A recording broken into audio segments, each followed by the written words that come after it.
मेरे पास में परसों परसों ये स्लिप आई थी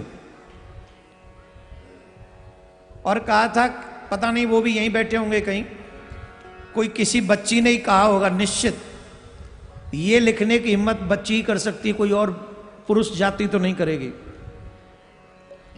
और इस पर्ची को पढ़कर अथवा सुनकर प्रत्येक पुरुष को डूब मरना चाहिए। जो कहते कि मैं समाज सेवी हूं, समाज सेवियों को सोचना चाहिए इस पर्ची के ऊपर। हम जिस समाज का निर्माण कर रहे हैं ये हमारे देश के लिए अच्छा नहीं है। इसमें लिखा है, महाराज जी आप दहेज प्रथा के ऊपर ज्यादा से ज्यादा बोलें। हमारे समाज में दहेज प्रथा बड़ी बुरी है, इसमें लिखा है, और ये निश्चित किसी बेटी ने लिखा होगा। और ये समाज के उन सीनियर्स के जो लोग अपने आप को समाज का ठेकेदार मानते हैं, उनके गाल पे तमाचा है ये।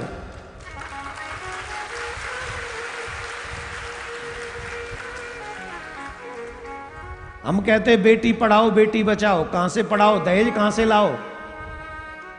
ए माता जी, माता जी क्या हुआ? अच्छा घबराहट हो रही, हाँ ले जाओ ले जाओ, कृष्णा में हाँ ले जाओ।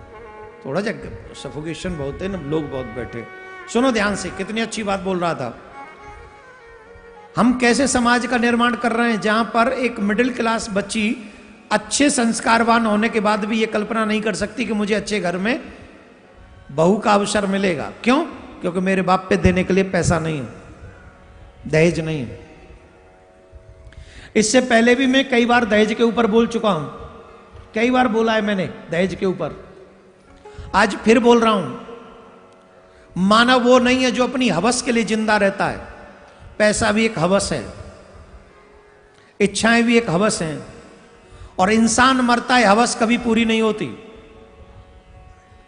आप कितना भी पैसा बेटी के दहेज के रूप में 2-4 नहीं 10-20 करोड़ भी दे दोगे तब भी पेट नहीं भरेगा, भरा जाएगा, लेकिन तुम्हें अच्छी बहू नहीं मिलेगी, ये मैं गारंटी से कह सकता हूं। चांदी के सैंडल से तुझे और तेरे बेटे को कड़कड़ाती रहेगी वही सब जो दहेज देकर आएगी।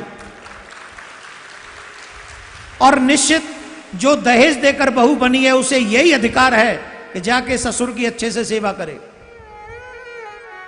उस पति की भी सेवा करे जो अपने आप को मर्द कहता था लेकिन ना मर्द होकर खड़ा रहा और करोड़ों रुपए अपने हाथ पे रखवाता रहा।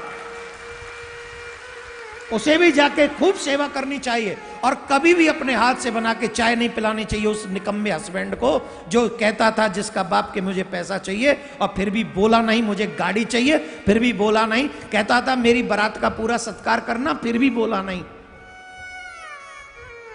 तुम्हें तो पैसे से खरीदा गया है, तुम ना मर्द हो, तुम उसके सर्वेंट हो, हस्बैंड नहीं। हस्बैंड वो होता है जो ईमानदारी से वेद को साक्षी करके, वेद मंत्रों को साक्षी करके, अग्नि को साक्षी करके जो एक बच्ची के साथ में फेरे लेता है उसे धर्म पत्नी का दर्जा देता है, वो हस्बैंड होता है, वो पति होता है। जो पैसे लेकर, दहेज लेकर जो अपने आप को बेच देता है और ऊपर से कहते हैं मैंने अपने बेटे के ऊपर बहुत करोड़ रुपए खर्च किए हैं, इसका मतलब जितना खर्च किया ये तू उसको वर्चस्व को वापस लेना चाहता उस पैसे को, तेरा बेटा नहीं था वो, दहेज के रूप से वापस ले रहा है। इसका मतलब है कि बेटी वाले ने तेरे बेटे को 2 करोड़ में, 1 करोड़ में, 50 लाख में खरीद लिया। तो वो पत्नी कहां है? वो तो स्वामिनी है, मालकिन है। मालकिन हुई कि नहीं? भाई कोई वस्तु मेरे पास में ये माला है, आप कहें कि महाराज ये माला मुझे दे दो, मैं कहूं कि 1100 रुपए दो, तो ले, आपने 1100 दिए, मैंने माला दे दी, अब इसका मालिक कौन? आप जो चाहे करें। जो दहेज लेते हैं वो हस्बैंड नहीं होते, वो सर्वेंट होते हैं। युवाओं से निवेदन है, सर्वेंट मत बनना। अगर मर्द कहलाते हो तो हस्बैंड बनते हो, तो किसी भी बहन बेटी के यहां जब तुम जाओ सहरा बांध कर, दहेज मत मांगना, बल्कि मांगना मुझे ऐसी बेटी चाहिए, मेरी पत्नी चाहिए जो संस्कारी हो, जो मेरे घर को चला सके, जो मेरे माँ बाप की सेवा कर सके, मेरे घर को संभाल सके, मेरे वंश को आगे बढ़ा सके, मेरे आने वाली संतान को सुयोग्य बना सके। ऐसी सुयोग्य कन्या चाहिए मुझे, दहेज नहीं चाहिए मुझे। ये मेरा मैसेज समाज के जागृति के लिए है कि नहीं? सरकार से भी निवेदन है, जो दहेज मांगते हो उनके ऊपर कठोर सजा होनी चाहिए। वो उन दूल्हों को जीवन भर अनमैरिड रखने का कानून लाओ। जो लोग दहेज मांगेंगे, अगर उनकी रिकॉर्डिंग पकड़ी जाए तो उन लड़कों की कभी शादी न की जाए, उन्हें रंडवा मरवा और रंडवा। वो रंडवा रहेंगे। दहेज मांग किसी की भी औलाद क्यों ना हो, अगर शादी करनी है तो नो दहेज। कौन कौन मेरी बात से एग्री है? नीचे करो हाथ। और निकम्मे वो भी एग्री हो रहे हैं जो दहेज मांगेंगे जाने के बाद। हाथ जोड़ के प्रार्थना जो इस कथा पंडाल में बैठे हैं, मैं कहता हूं अगर एक सुधरेगा तो जरूर जमाना सुधरेगा। आज प्रॉमिस कीजिए, जिन जिन बच्चों की शादी होने वाली है या जिन जिन के बच्चों की शादी होने वाली है, अगर हम यहां बैठे हैं तो एक वादा करते हैं कि हम अपने शादी में अथवा अपने बेटे की शादी में दहेज नहीं लेंगे, नहीं लेंगे। कौन कौन हाथ उठा के ये वचन देता है?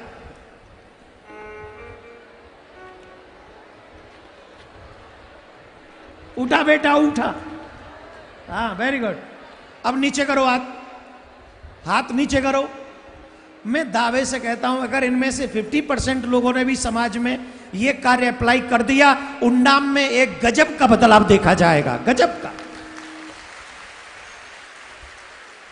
जो लोग कहते हैं ना कि कथा क्या देती है, आप देख लें कथा पंडाल में, कथा समाज में सुधारने का सबसे बड़ा स्तंभ है, सबसे बड़ा स्थान है समाज को सुधारने का।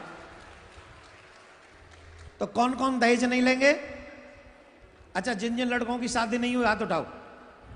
जो शादी के लिए तैयार हैं घोड़ी पे चढ़ने के लिए, हाथ उठा बेटा। देखिए कौन तो देख के घोड़ी भाग न जाए। हाथ उठाओ ऊपर, हाथ उठाओ जो जिनकी शादी होने वाली है। दहेज नहीं लेंगे ना? दहेज तो नहीं। पापा ले तो पापा से लड़ जाना, खबरदार अगर मेरा दहेज लिया तो। दहेज दो, लो नहीं, राधे राधे बोलना पड़ेगा। मैं आपको एक बात और बता दूं, जो पिता अपनी मर्जी से बेटी को देता है वो दहेज नहीं होता, वो कन्यादान होता है। हम अपनी बेटी को अपनी खुशी से कुछ भी दें, वो माँ बाप की मर्जी है, लेकिन जो मांग लिया जाए वो दहेज है। तो मांगे नहीं, निवेदन मेरा यही है। आई होप मैंने जो बोला ना आज इतना तीखा हो के, ये इस पर्ची की खातिर बोला। अगर ये मेरे पास नहीं आती तो मैं भी शॉर्टकट में निकल जाता, लेकिन मैं सोच रहा था कि मैं इसको छोड़ूंगा नहीं, चाहे कुछ भी हो जाए, बोल के जाऊंगा। और कथाएं शायद इसीलिए होती हैं जिससे समाज में एक अच्छा माहौल बने, व्यवहार अच्छा हो, हम लोगों का स्वभाव अच्छा बने।